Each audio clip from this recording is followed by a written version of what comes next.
Hey guys, welcome back to a special episode of Los Artilleros. So it's been pretty an eventful last couple of hours, to be honest with you. It's like 10 p.m. my time. Sat here having a few beers, my day off, and two things have happened. One, obviously, that the inevitable. I think that the Liverpool game, Liverpool against Arsenal in the Carabao Cup, in a couple of days is cancelled or postponed, whatever that means. So yeah, obviously Klopp and his assistant coach, and I think like three of their players have got COVID. Um, Salah and Mane have gone over to the Afcon, obviously, and I think they've got a couple of injuries as well. So they've obviously filed to get it postponed, and they've accepted it. The FA have accepted it, so now we're not playing them at home now more at the Emirates no more. I think we're playing them at Anfield now, which is going to be game number one. So advantage to Liverpool, no surprise. Um, yeah, so now we're not going to be playing now. I think until the 17th, which I think is the North London derby. Absolutely huge, crucial game, huge game. That's going to be, by the way. I'll talk about that in another video. Um, so yeah, we've pretty much got like I don't know 12 days now or so, the best part of a week, um, or over a week, I think. So yeah, we're not going to be playing now for a week. Um, so there's that, and then there's also the fact that the FA have lodged a complaint against Arsenal for failing to control their players in the 59th minute in the game. Just the absolute crap show of a game against Man City the other week or last week. Um, yeah, so two things that we need to talk about. So the first thing I'm going to talk about is the Liverpool postponement. I think it's a bit of a joke, to be honest with you. Not being harsh, I hope Klopp and the players and the staff get well soon. I hope they don't feel the effects of COVID. But mate, Arteta's had COVID twice. Yeah, COVID over the weekend. Yeah, no, over the weekend, over Christmas. All of our right backs were out at one point. We've had multiple people, Tomiyasu, loads of people, loads of our players over the last 3 weeks or so have dropped out for COVID. We still had to play games. We played all our games, including the one against Leeds, which some my people might say that shouldn't have gone ahead because Leeds were absolutely threadbare with players. They only just managed to field 23 players or whatever their first 11 and the subs. So I mean, some teams are being forced to play threadbare, and other teams are like, oh, no, no, no, we've got a couple of cases. Oh, no, let's just cancel. No, let's postpone. Let's protect you. It happened with Spurs. Not quite sure why. I mean, Conte had a bit of a hissy fit, and the FA jumped over hoops for him. Um, yeah, I mean, it's just a little bit suspicious with the whole AFCON thing as well. Their two best players have gone for the AFCON, and suddenly they have a load of COVID cases. I'm not denying they have COVID cases, but it's just a little bit suspicious. They could have still played. Klopp probably wasn't going to go to the game anyway. We know how much he disrespects the Carabao Cup. We'd probably see the assistant coach. Obviously, he wouldn't be able to go, but I'm sure they have other coaches there that could have gone in their stead. And I think they've got a large enough academy to field 11 players with some substitutions and play a Carabao Cup game at the Emirates. Like like so many other teams. I mean, they had to play Aston Villa last year. Aston Villa, I think I saw a tweet that they had to debut 16 players in that game just so they can play, and they were forced to play. And Liverpool, inevitably won that game. So just, I mean, Arsenal are on a run of form, a fantastic run of form to be honest. A couple of dodgy results have gone against us. We should have got a win against Everton. We should definitely have got a win against Man United, and I think we should have won the City game. Um, that's a whole debate that I don't want to get into because I'll just be here for 20 minutes just talking about that. But it's just we're on a good run of form, and there is a massively feel good factor of the club at the moment. All the fans seem to be really behind the team, behind the coach. Um, Things are looking good. Like they're looking like they're improving, which is the main thing. That's what we want to see. We want to see improvement, and we see that. Some Arsenal fans going overboard and saying, we're going to win the league or whatever. That's fine, but for me, it's just I wanted to see an improvement, and we're finally getting it. It's good. We've got most of our team now is under 24. Fantastic. So it does feel good, and we want to keep playing while we can. While we are in a good run of form. And yeah, okay, we would have played a team at least without Salah and Mane, but mate, they've got other teams. I mean, to be fair, other than outside of their front 11, their first 11, they don't really have that much talent, in my opinion. So it would have been a noticeably weaker Liverpool team, but we don't field our strongest team. Um, Pepe would have got a star. Chambers, El Neni, we've got a whole load of players. Holding, Leno would have probably started this game.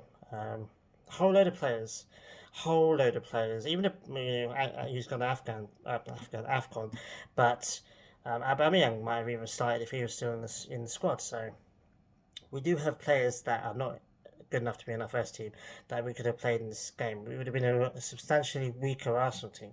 It wouldn't have been our first 11. Although most of our, maybe Saka, Smith Rowe, Odegaard, or Lacazette, they would have been on the bench for sure. So, it's not like we were going to field our first 11 against Liverpool's kids, We all rotate in this tournament, and it's just a bit of a shame. Like, this seems like a bit of a cop-out. Klopp's notoriously gone on about winter breaks. Same with Mourinho and Conte, people that have managed on the continent have all banged on about, oh, we need a winter break, we can't, this Christmas schedule's too bad, blah, blah. Even Tuchel's the latest one that's not shut up about Christmas break and all this, and Klopp's finally got it. He must be over the moon. I mean, obviously he's ill, but he's over the moon. Like, cool, he gets an extra week or so just to chill, basically, and not have to worry about not having Salah or Mane in the squad. It just seems, I mean, it's the issue for me. What annoys me is that there seems to be a one rule for, depends on what club the FA seem to like more. They seem to like Spurs for some irrational reason, probably because Harry Kane's their captain, the England captain, and he plays with them. And they seem to have a soft spot for Liverpool as well. And while other teams, we were forced to play Brentford in the first game of the season. We were absolutely riddled. Half our squad was out, and we were forced to play the game. We didn't get smashed, but we got comfortably beat. How much of a difference is those 3 points stolen from us now? Loads. There's examples all the way through the league, all the way through the season where teams have been forced to play. When they're riddled with COVID. Leeds especially, Leeds were absolutely threadbare. That game probably should have been cancelled or postponed. And it wasn't. They were forced to play. And it's this seems a bit suspicious that Salah and Mane suddenly leave and it's, oh no, we need to postpone now because play your other players. You claim that you're a big club, you claim that you have a decent academy, you should be able to field 11 players. And if you get beat 4-0 by Arsenal's mid to first team, fair enough. At least then you won't be in the Carabao Cup and you can concentrate more on the league and the Champions League or whatever. I think they could have still played this game if they really wanted to. And I think my ire is more directed at the FA. They haven't shown much backbone lately, and oh no, Liverpool's upset. We need to make sure that they're okay. We need to do whatever we can. It's like, but then they tell Arsenal and all these other players, no, you've got to keep playing. Oh, how dare you ask to postpone? And it's just it's starting to get a bit wanting, but it's bullcrap, to be honest with you. It's blatant as well. It's just clearly obvious. I firmly believe it had been the other way around. Obviously, everyone has a soft spot for their own club, but if it had been the other way around, if it had been a couple of weeks ago when Arteta was out, most of our defence are out with actual COVID and not really injuries, just COVID. And this game is back then, and we had said, "Oh, can we postpone the game, please?" They would have said no. Field your second team. Field your kids. You're still playing this game. Like they did against Brentford. Like they've done loads of times this season. It just seems to be one rule for some and one rule for others. And it's not consistent. It's not explained well either. It just is what it is. Some teams are just gonna get what they want whenever they want it, and other teams aren't. I mean, it is game because um, we're in a run of form. Like I said, we would have been well up for this game. We've got to take out the anger that we have over the City game on somebody, and it looks like it's going to be Nottingham Forest now. I did say earlier North London Derby is our next game, but I think Nottingham Forest is our next game. So poor Nottingham Forest, because we're going to be taking out all our frustrations on them, because, mate, we've got a lot of frustrations at the moment. Going into the second point of this video, which is obviously the comical complaint that FA have launched against Arsenal. Apparently the players weren't in an orderly fashion in the 59th minute because they were complaining at the ref because he just sent off Gabriel for not very much, to be honest. Let's just be honest with it. Deserved a yellow card for stuffing up the penalty. That's stupidity on his part. Probably, hopefully, something he's learned from. But the other thing, the foul, really, you booked in 2 seconds before. You could have just said, hey, watch it. I've just booked you. That's your last chance. That's what any other ref would have done, I think. Even the weird ones like Mike Dean, I think Mike Dean would have said, oi. Because, Mike Dean does a chat with the players and he likes the chance to be all schoolmasterly. He would have gone up to him and said, look, you're on your last chance now. Be careful. Don't do that again because I'll send you off. But he didn't, straight red. It's so trigger happy and that whole game is just a... I don't want to swear. I'm trying to think of a word without being a swear word. Just a mess, really. It was just an absolute mess. Officiating wise, we played absolutely brilliantly. They obviously had a really good first 10 minutes. But we outplayed them for pretty much 70 odd minutes. And then stupidity from Gabriel, the penalty scuffle thing. Although apparently that's not what he got booked for. He got booked for something else. So it's not even clear what he got booked for in the first place. That's another thing. And then Xhaka's stupidity as well. I mean, obviously it's a very incredibly soft VAR call, penalty call. And the fact that they made the show of going over to the monitor, it's like, well, why don't you do that with Arsenal penalty shout? It's because they don't really care about Arsenal when they get a penalty shout. But they were desperate to get City something from the game, so we've got to make sure we've got to look like we're doing our jobs properly. Go to the monitor and have a look, so that we covered all our bases. And it's like, really?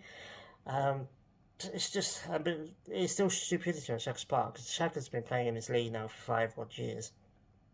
He knows that Arsenal are never going to get much from the refs.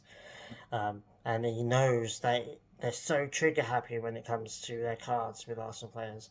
And he knows that he's going to get booked for sneezing on another player, especially with COVID. But you know what I mean? It's just he knows how easy it is for him. Not only he thinks he's targeted, and he is. He does something, he'll get a straight red.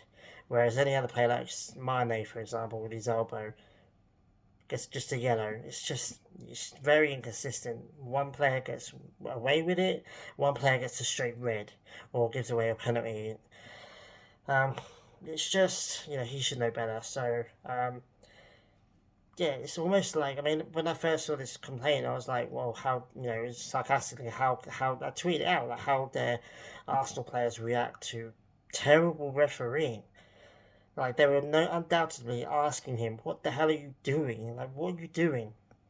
And, he's like, you can't talk to me like that. Oh, and a file complaint. Oh.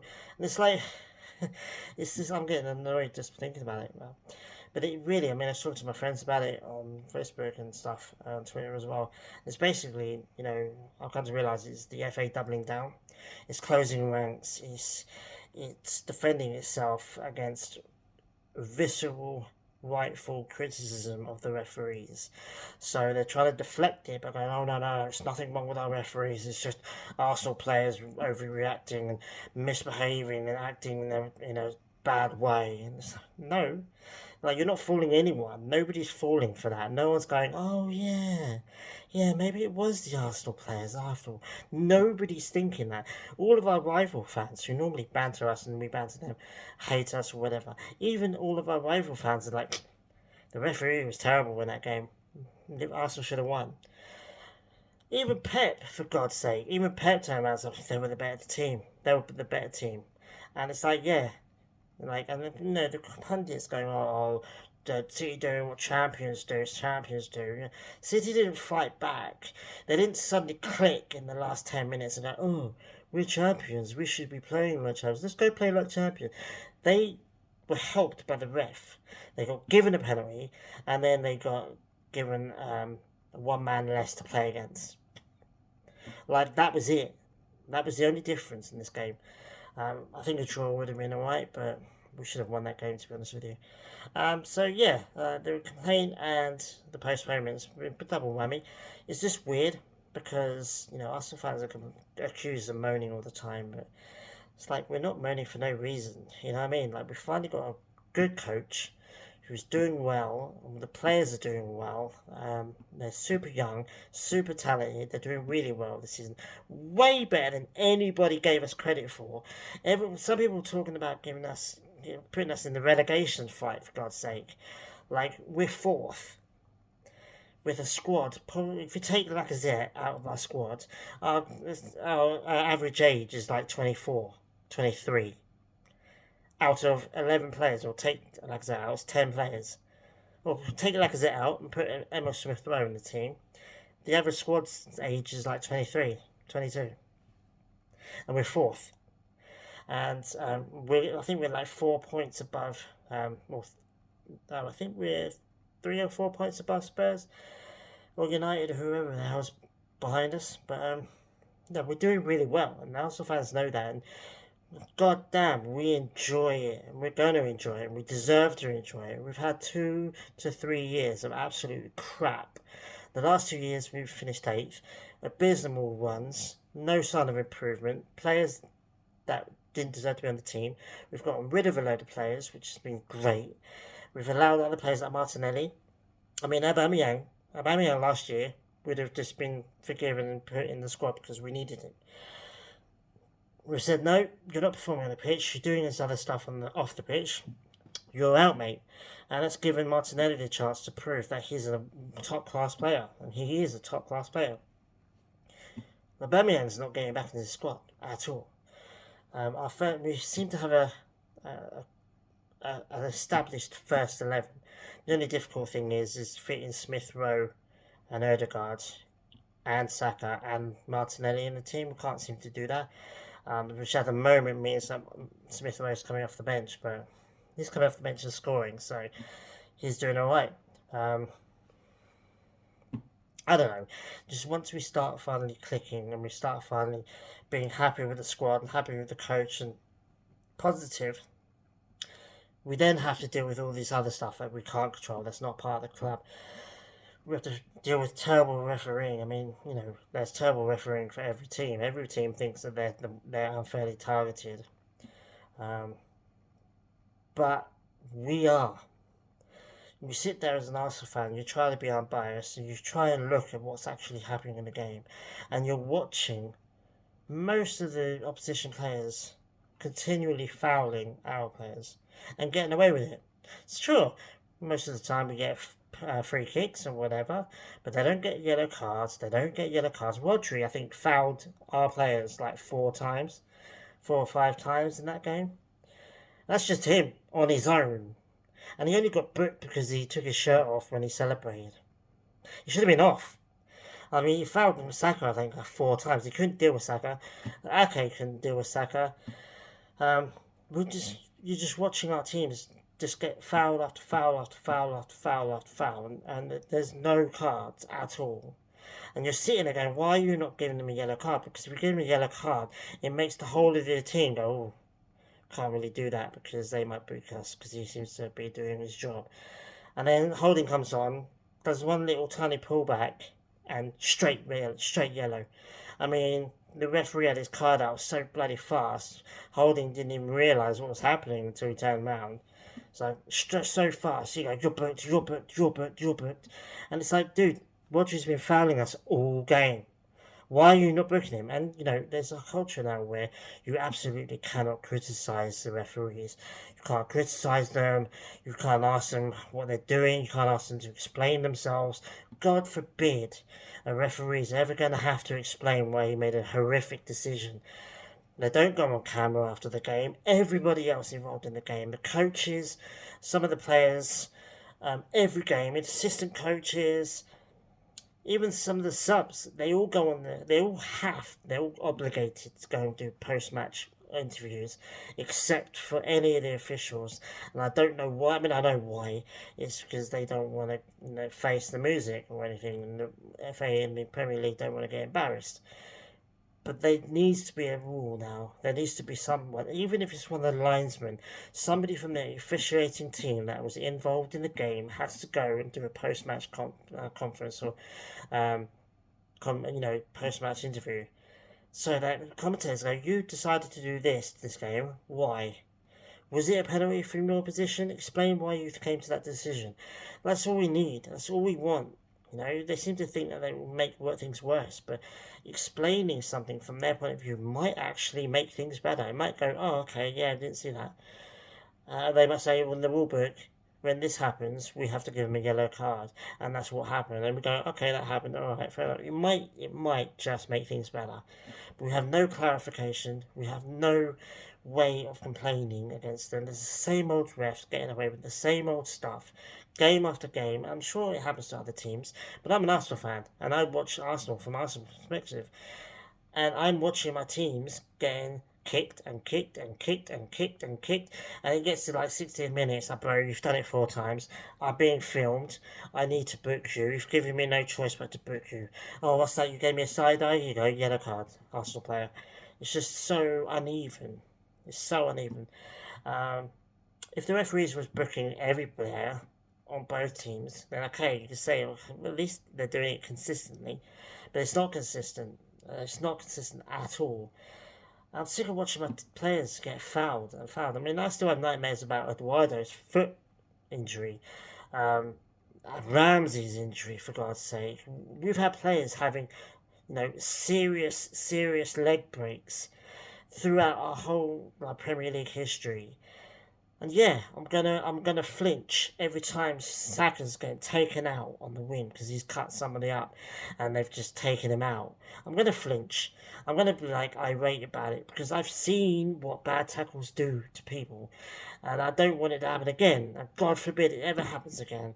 But that's why Arsenal fans get irate about it. That's why we get crap. Well, that's why we give crap to the referees and we moan about them all the time because we know firsthand what happens when a referee doesn't take control of the game and lets opposition players go, "Oh, let's kick them." Because that was a whole tactic from multiple coaches have come out and said, well, our basic tactic was to kick him, push him around to kick him. I mean, Man United did it when they beat us in the 50th unbeaten game. Their whole tactic, the only thing they went out to that pitch to do was to kick everyone, especially what's his name? Reyes. I forgot his name for some reason. Especially Reyes. They absolutely kicked him to crap. And no referee, no yellow card. So yeah, if I watch the same player foul my players 3 times and they haven't been booked, I'm going to tweet about it. I'm going to moan about it. Because Xhaka only has to do something bad once. And he gets at least a yellow card. Maybe even a red. Sometimes he's going to show red. And there's countless, I've made a collage now of the countless times where Saka's been kicked in the leg, nothing. Tomiyasu been stabbed on the face, wasn't even given a foul. I mean, for God's sake, what's the definition of dangerous play? Oh, he didn't mean to do it. He obviously wasn't looking where he was going. So if somebody runs somebody else over, if I run somebody over, and I said, well, I didn't mean to do it, I'm still going to get done for it, because it happened. There's a whole myth about, he didn't mean to do it, so that makes it okay. And it was like, no, intent doesn't exist. And if it does, it shouldn't exist. There's no such thing as, well, he didn't mean to do it. And the commentators always say that. Oh, clearly didn't mean to do it. No, but he clearly bloody did it, because we're seeing the slow-mo of it right here. It's just, I don't know, I'm just going to calm down for a sec, but I don't know, it's just inconsistent. It's inconsistent. And not even just for an Arsenal perspective. There are a load of other places and a load of other games when one team, they slightly pick one team every game and go, you're the one I'm booking. You're the one I'm going to let get away with as much as I can. But if obviously if it's clear and obvious, I have to give you a book. But I'm going to give you leeway. But I'm going to book you guys to hell. And it's just off. I mean, Premier League is the best league in the world, hands down. There is no league better than Premier League at all. If you say otherwise, you're talking crap. Because sorry, you're just wrong. Uh, Best players in the world, mostly. The best league in the world, but the worst refereeing. Um, the worst refereeing whatsoever. I mean, I don't know. I've seen. I mean, the refereeing is bad in Liga MX, but it's bad in Premier League. Bad in the Premier League, and VAR's been absolutely mismanaged. VAR gets all the blame, and rightfully so, to a point when they're looking at a foul and they go, nah, that's not a foul, even though it clearly is, and everyone else at home is seeing the same exact footage, and they're like, no, no, it's not a foul, no. I mean, it is a foul, but we're just not going to give it. It's just, it's been controlled by it's been controlled by the mates that are officiating the game. They're mates, they're all friends, they all know each other, they probably all go out for beers and stuff. They're not going to do over their friends. They're not going to be like, mate, actually, and it's like, well, yeah, VAR does overturn the decisions, but sometimes it's weird. Like when the referee does get it right, they overrule him, but when he gets it wrong, they okay it. Like, just doesn't understand. I don't think. I think the ref in the City game would have not given either penalty. Both were penalties, but he wouldn't given either of them. And it's just the fact that the Arsenal one was the more obvious penalty. Edison took Odegaard out in the box. Everyone saw it. Some people were like heavily biased. People were like, oh no, the fraction of a second before he got the ball, before he got the guy, he got the ball. A millisecond just before. It doesn't matter, mate. He went through the player to get the ball. Like, it just, it is what it is and what we have to deal with. Everything, this is the price we pay. Arsenal fans cannot be too happy. We cannot be too joyful. We can't have too much joy in our lives. There's always got to be something. So when the team's doing well and when the coach is doing well and there's a feel good vibe around the club, something else off the field happens. I think Arsenal, regarding the complaint, I think Arsenal should just file a counter complaint. I know that they won't because nobody dares go against the referees, but make a counter complaint. Just say, hey, we want to make a complaint about the refereeing and the absolute state of that refereeing in that game because it was terrible. We were screwed over. This thing happened. This thing happened. This thing happened. This wasn't given. This was given for some reason. There's no clarification over any of it. So we want to make a complaint. I reckon Arsenal will just take it and accept it and be what it is. It's just a blatant distraction.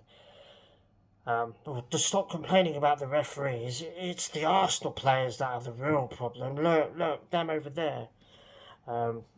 It is what it is. But anyway, guys, that's what's happening so far. I probably won't do a video for the Nottingham game, but I will do the video for the North London derby because that's a huge game. If we win that, absolutely massive. I think we should win it. We're way better than Spurs right now. Hurricanes on 3 goals this season. Everyone's celebrating. Not really. We've got like 5 players on like 6 goals. So we should win. But you never really know in North London derbies. If we do win, it will be massive because it will solidify our 4th spot and get us closer to 3rd because Chelsea are in a bit of a wobble. The whole Lukaku thing at the moment is quite funny, to be honest. United don't look like they're catching up with us anytime soon, which is absolutely fantastic. So it's really just Spurs. If we can win that game against Spurs, I think we're like 7 points clear of them. So anyway, guys, that's my ranting done for the now. I haven't done one for Arsenal for a while, so thought you guys might enjoy my perspective on it. I just think that the Liverpool game postponement is a bit suspect, and the complaint against Arsenal was just quite hilarious. Obviously, a distraction tactic. But it's not going to go away. Everyone's going to keep complaining about the referees because guarantee you they're going to keep making mistakes. So we're just going to be keep coming back. So yeah, guys, yeah, give this video a like if you liked it. Obviously follow me on Twitter if you don't already, and also subscribe to the channel to hear more. I always like to reach more people. So thanks for watching. If you enjoyed this, again, give it a thumbs up, and I'll see you guys next time for the Northumberland Derby. So take it easy, guys.